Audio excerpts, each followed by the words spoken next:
sa video na ito ay kung paano mag-connect yung inyong laptop doon sa TV screen. Pag bago ka pa lang sa channel na ito, huwag mong kalimutan i-subscribe and pinutin ang notification bell para updated ka sa mga ina-upload kong video. So, one way na recommended actually is using HDMI cable. So, may mga port sa TV nyo na minsan, one port lang, minsan tatlo, apat. Yung port dyan sa likod ng inyong TV. Tsaka meron din kayong port dito sa inyong laptop. Ayan.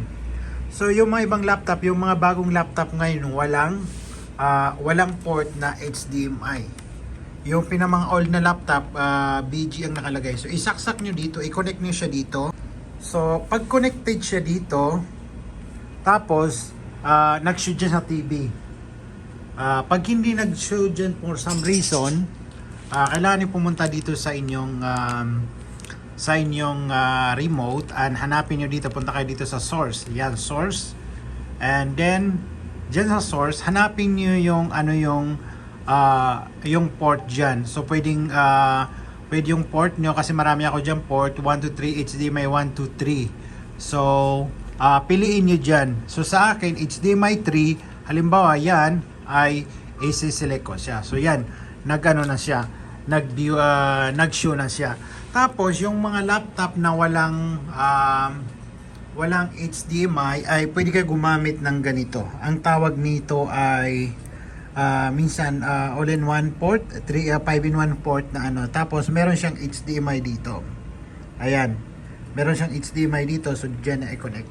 So, pag wala kayo dyan, disconnect ko lang dito. Halimbawa, wala kayo dyan, dapat yung ano nyo, yung inyong TV ay nakakonect sa inyong Wi-Fi. So, ito yung isang option. So, punta kayo dito sa area na to, yung dot, tapos punta kayo dito sa cast. So, yan. So, source nyo dito ay yung screen, then hintayin natin. Ayan, connecting na. So yan guys, kailangan nyo siya i-connect dito. So yan, kung makikita nyo, okay na siya. So pag nag-ano ko dito ngayon, nag-tab ako dito, yan.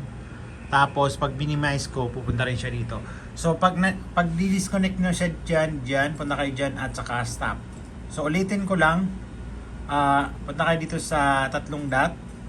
Tapos punta kayo dito sa cast, then source, screen ka, ano yun, cast screen, then ayan. So ayan guys, okay na siya. So hanggang dito lang, and huwag niyong kalimutan i-like and subscribe ang aking YouTube channel.